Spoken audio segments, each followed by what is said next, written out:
Let's get ready to rumble!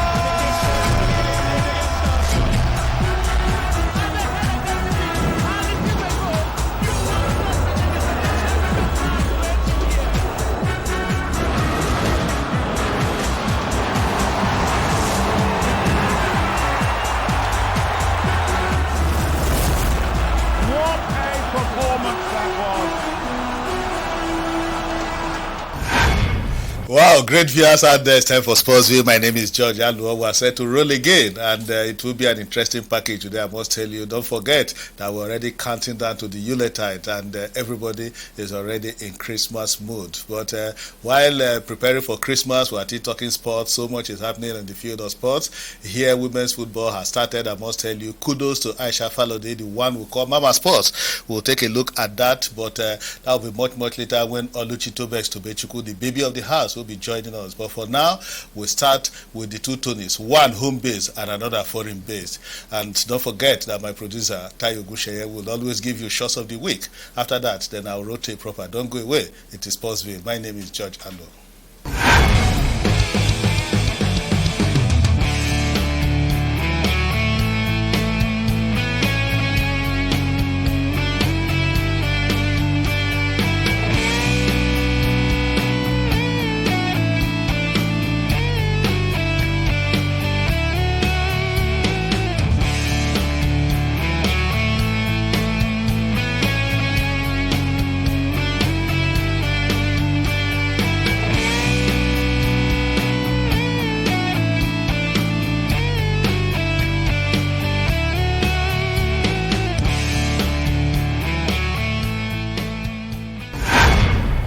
All right, welcome back. If you just joined us, you've not really missed much, but let me say kudos to my producer for those shots of the week. And on that note, let me welcome home-based Tony Mokoba Yagazie Ubani. Tony, you're welcome to Sportsville.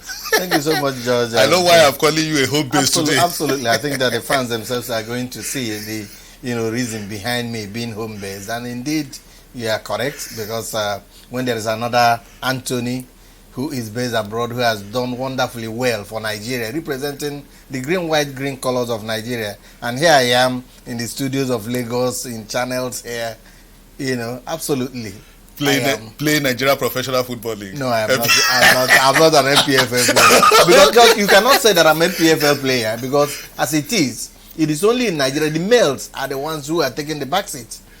Aisha Falode has shown that what a man can do, a woman can do better. The Nigerian Women Football League, they have started. Exactly. The men are still resting. Exactly. Okay, the Women's League have started. I must tell you, like I said when I started the program, kudos to Aisha Falode and co.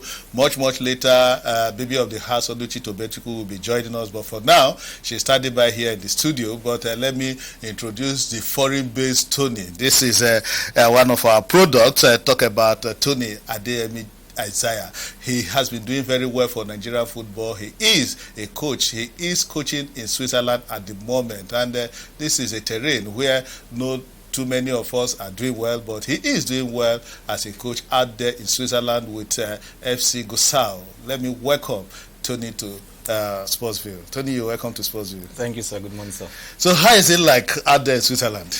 In Switzerland, I must comment, it's a place whereby, for me, I feel at home in Switzerland, but I feel more home when I come back to Nigeria. When you come back to Nigeria. Yeah. Okay, you feel definitely east or west, home is the best. And you saw that racism that took place that stopped the Paris Istanbul game. Yeah, I saw it. That is one of those things you have to face when you are in a foreign country. So you have to be used to it. Okay, when you are in foreign country. You have to be here. I hope you are an expatriate there, because when the foreigners are working here, they are expatriates. And when the Nigerians are working outside, they say they are refugees. Tony, how do you reconcile that? But I know that this Tony is not a refugee anyway. He is a professional. Because I think he is not a refugee. As in, the whole thing about racism for me on that day, it's sour note. That's the way I say it. It's a sour note that it really hits, because depending on where you are, that's where you view what happened. If it was a racist comment, John Barnes has come out to explain. Somebody who is in the forefront, in the vanguard of racism, fighting racism, coming out to say the referee's intention, it was not intended as a racist slur. It was not. Okay. As in the midst, when you are in the midst of about 4 or 3 white people, and there was only one black person, the tendency for you when there was an introduction, somebody was asking, for you to say, no, he's a black guy. That was exactly. So no racist intention. There was no, to me, and from the explanations that I learned. Okay. I think it was not an intended racist comment. Okay, we just hope that you see that there is fight at FIFA level, at every level, to say there is no room for racism, and that is why before EPL kicks off, they always take a kneel. There is really no room for racism in sports. No form of discrimination whatsoever. Okay, let me now come to Tony Adeyemi. You've been coaching in Switzerland at the moment, and come to look at it, not too many Nigerians, except the likes of Emenalo, who has done well with Chelsea. What is actually the challenge that you play good football in Europe? Most of our players have played fantastic football in Europe. They've gotten to the top level of their career, but they don't veer into coaching and equally excel at that level. First of all, what I think is something of a choice when you have interest to do something. Okay. But when you are living in Europe, the challenges as a coach is not something that you think is an easy task.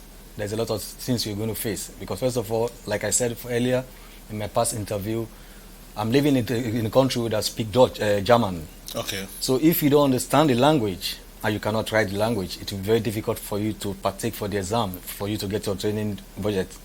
So but when you can be able to speak the language very good and you can write it, then you can be able to go to coaching course. But somebody like Marcelo Bielsa does not speak English at the moment, and he is coaching and leading Leeds very well. The thing is, so when it comes to coaching, is language really a barrier? That's why I say it depends on the country you are. Okay. If you are in England and you speak English, it's easier. It's easier. For example, let me say the Europeans, they have more advantage because if you are in Central Europe, the language is your country, you can do your UEFA license. Okay. So when you have that UEFA license, you can go to any part of the Europe country to train. It's not going to be a problem for you even if you don't speak the language, as long as the team likes you. But if you talk about Nigerians, you are living in Nigeria, you are coming to Switzerland. You have to speak the language.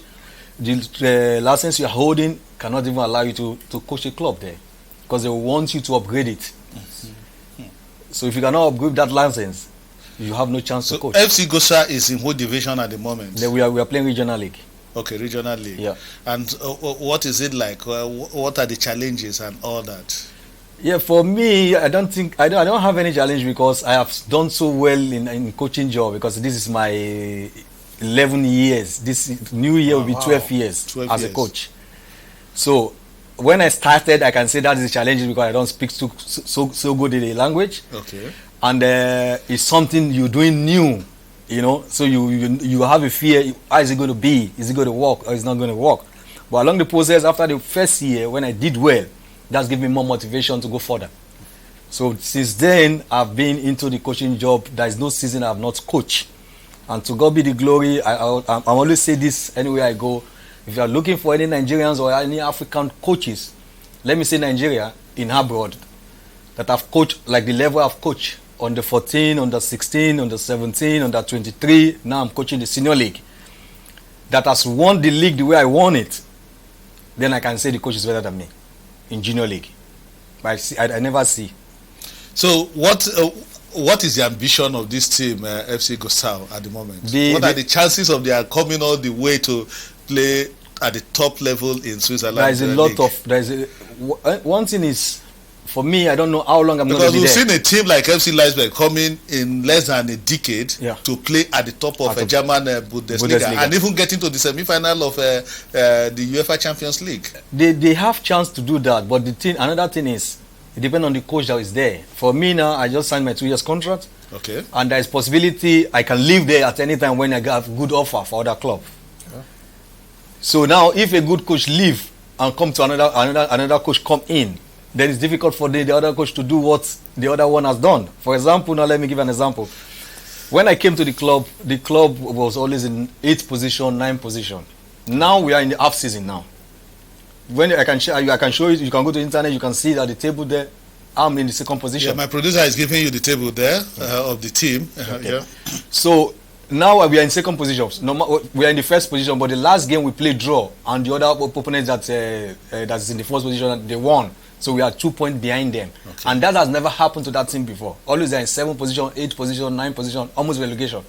Wow. So there's a tendency that this season, when we come to the next second round of the league, when we can beat the team in the first position, that means I'll win the league.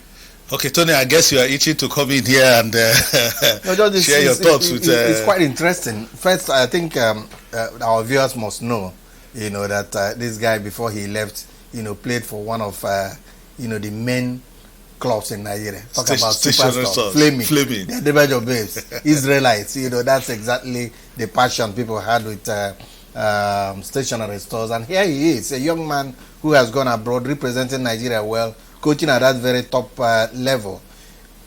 Tony, do you have any feeling, sometimes do you monitor Nigerian football, and do you sometimes, feel the urge maybe to come back, either to contribute to Nigerian destiny? If there is that opportunity, is it something that you can do? For me, 100%. That's one of those things that's in my mind, at the back of my mind. Nigeria is my father's home, my father's land. For me, I'm hoping day in, day out, whenever they call me, I'm ready to come to and serve my father's land. So it is always in my when Nigeria is playing, I always focus and watch what they do, what is happening, why is this coach there, what is doing that I cannot do. So I challenge myself whenever I see Nigerian playing. So okay, if I have the time or the chance to take the national team or any level in the national team, 100% I'm going to give the best, because people over there are profiting from me. Why not my country, Nigeria? Okay, the way it is now, would you advocate that we'll have our indigenous coach in charge of the Super Eagles? Yeah, if we have someone who is able to give us what we want, because when we look at the past record, Nigerian coaches have done better than the foreign coaches. Like the look at Kechi, late Kechi, may he rest in peace. Amen. You saw the way he won the Nations Cup and even bring us to the World Cup in a good position. So we have seen Ahmad has done his own too.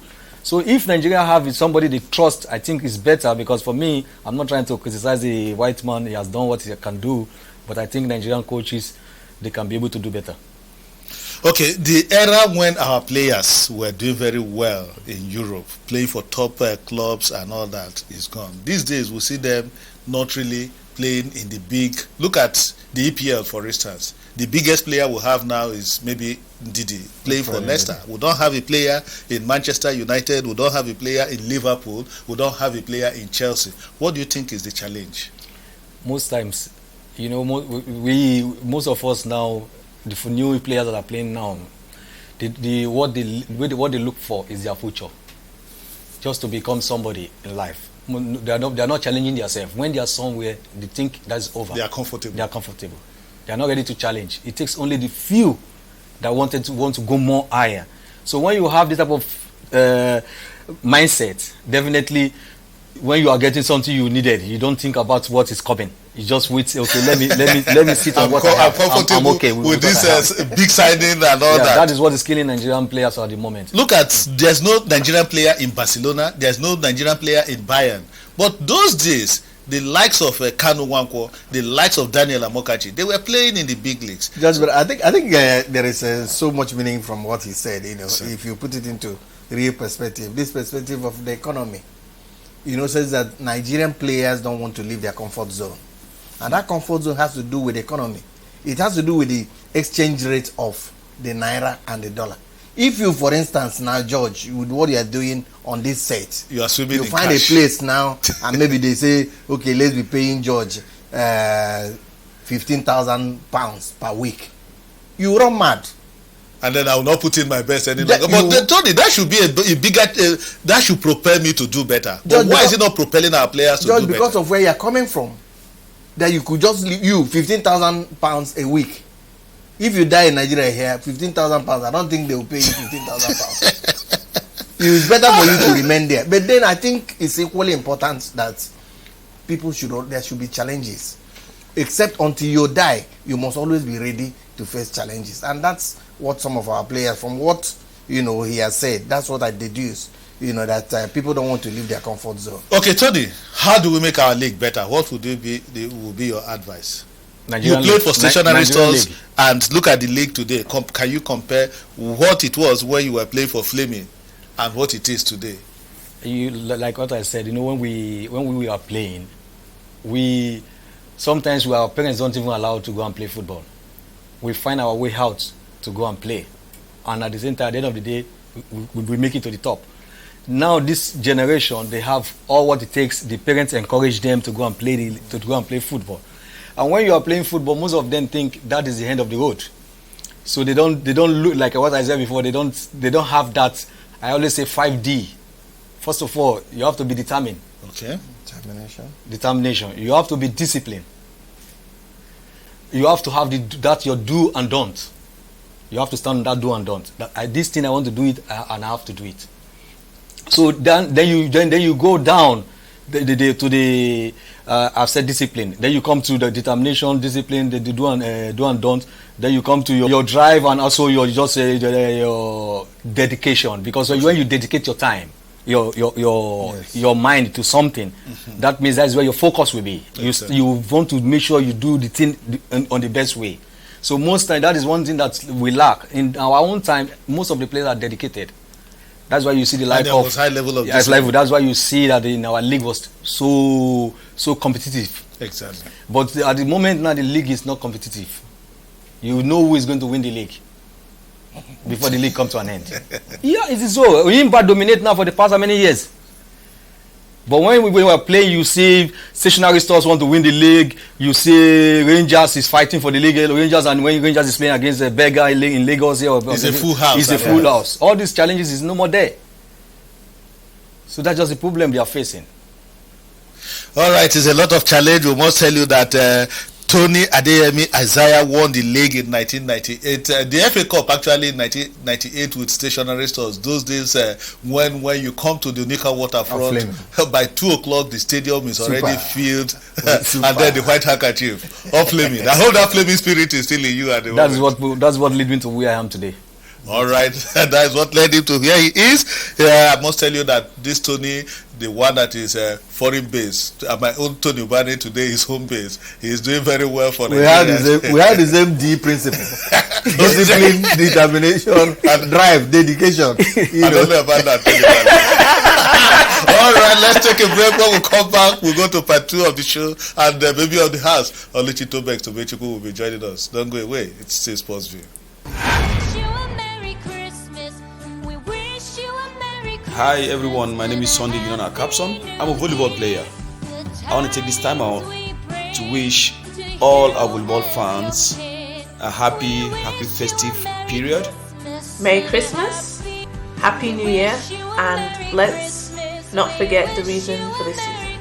I want to wish everybody a very, very Merry Christmas and Happy New Year. Merry Christmas and Happy New Year. I love you all. We wish you a Merry Christmas and a Happy New Year. All right, welcome to part 2 of the show now, where we are now being joined by baby of the house, Oluchi Tobechukwu. We'll be talking about the Nigerian Women Football League that started last Wednesday in Nasarawa. It was a fantastic opener. Let me start by welcoming Oluchi to the show. Oluchi, welcome to Sports View. Thank you so much, George. It's a pleasure to be here. How was Nasarawa? Nasarawa was fine. The matches were simultaneous in 7 centers. Excellent. But Nasarawa was the star opener, match, exactly. And that was why a lot of attention was given in Nasarawa. And thankfully, Osahan, being in charge of FC Robo, made sure that Lagosians had cause to smile with an upset over Nasarawa Amazons and Korungu, who happens to be the coach of the under-20 national team. All right, you can see that my producer is giving you the result of week 1 of the Nigeria Women Football League. Confluence Queens getting Rivers Angels getting a draw 1-1 against Confluence Queens, and then Robo Queens, they were very good against Nasarawa Amazons. That was an away win, so the first away victory. But the big one where there was gold rain was Delta Queens beating Dream Stars by 4-1. Tony, I think it was a good start on the whole. Yeah, it was, George, and I think I'm so much excited, George, that one, what the men cannot do, that the women are showing us the way. It's just like somebody showing you, showing the light and you finding your way. And I hope, the male league can as well draw. I hope Oluchi has not settled you with all this. No, George, it's not about Oluchi. It's about George, it's about our league. It's about what we have failed to do. Yes. What somebody, within the system is also doing. As in Aisha has already shown the way. Yeah, she has shown the light. Mama Sports. And we are playing football and there is social distancing. And they are complying with all the protocols, George. Why is it that the male teams, look at our continental teams. How many teams do we have in the continent again? George, the players are rusty. The players cannot do anything. The Nigerian league is going down. Look at the Super Eagles, if you talk about the FIFA ranking. Look at the FIBA ranking in basketball. Look at the FIFA ranking in women football. Talk about the Super Falcons. Look about table tennis. Nigerians are doing well in that place. But for the male team, the Super Eagles, they are going down. Just something is wrong with us and we must rise up, and correct this thing. If not, God will adopt the women to begin to play football for Nigeria. Okay, CAF has introduced even continental football for women. So I hope our teams will do well, Oluchi.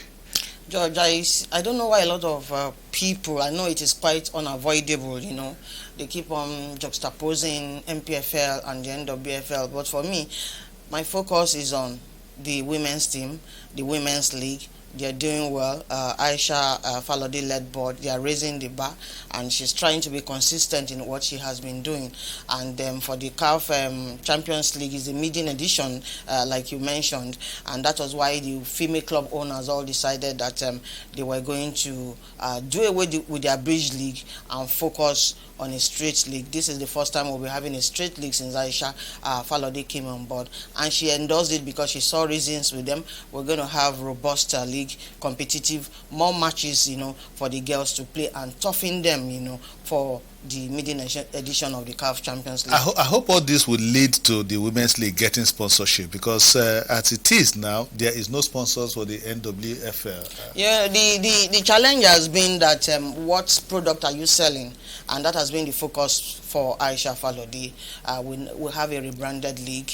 It's just not rebranded in terms of name. It's rebranded in terms of the quality we are offering. We are dovetailing into a sense of professionalism, and that was why we brought in the regulation indices. Players' welfare, their salaries must be secured, they must be insured, and every other things have been put in place. Aisha has raised the bar now. I think it is now time for the corporate world to give her all the necessary backing, so that at the end of the day, those who win the NWFL should be able to smile to the bank with money and all that. It shouldn't just be a league where you don't have a sponsorship. Yeah, but I think the sponsors are even watching. They are seeing what is happening. They are seeing that the women are taking the lead. And of course, they are seeing quality football.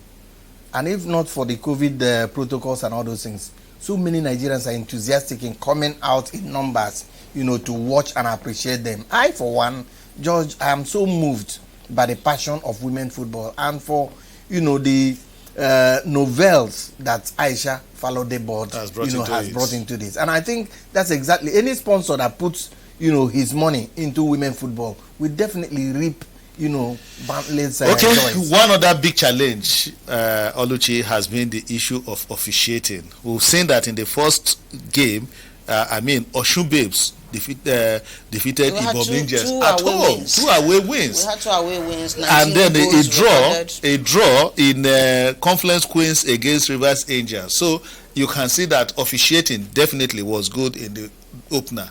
I hope it will continue.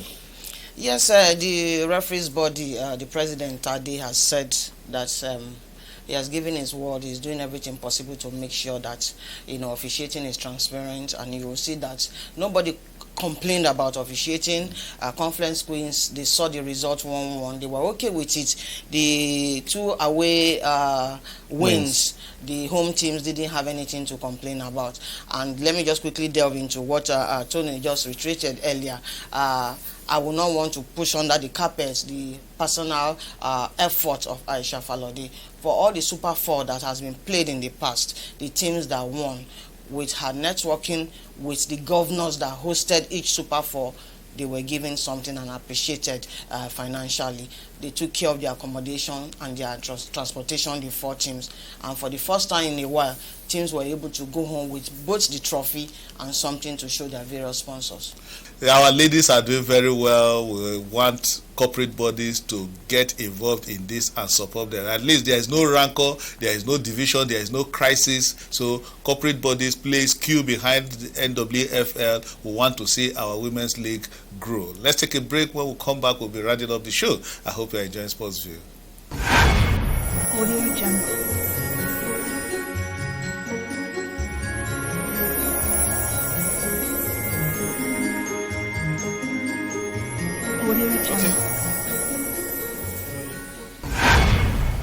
All right, welcome back. We're coasting home now, but before leaving the studio, let's tell you that sadly, very, very sadly, more of our legends are leaving us. Talk about Paolo Rossi, the man that played for Italy at the 1982 World Cup, and Argentine former coach Sabella, who coached Argentina at the 2014 World Cup. They all have departed alongside Diego Maradona. Very painful indeed. And then talk about Nigerian clubs in the continent. 2 of them have already crashed out. Tony, right from the very first round. Kano Pillars couldn't even go beyond round 1, just like Plateau United.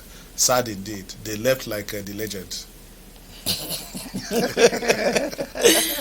It's a terrible thing, but you're trying to, just make it light. Comic relief. I think it's a warning signal of delaying our league. There are no 2 ways about it, George. Players are rusty. Friendly matches cannot be compared. Pre-season games. Pre-season games. George, there's absolutely, people have been away for how many months, and then they are not playing. And when you do some training and you think you will come to compete with somebody who has been, playing regularly, it is time that I do not know what is holding the league. The Nigerian Women Football League, they have shown us the way. So it's not as if we can't start the league. What is stopping us, George? Okay, I just hope that the MPFL will start, because come to look at it, even Enyimba themselves and Rivers United that they went through just by the whiskers. You can imagine Rivers United going into penalties before they survived the team from Panya. That is what my people call Equatorial Guinea. I mean, if we can't beat a team from Panya, then that shows you the level of our league. Well, that's it. Gospel truth we must be told here on Sportsville. I hope you have enjoyed us this week. We'll see you next week, and we'll pray that we'll have a wonderful Christmas. That's the show. Bye bye.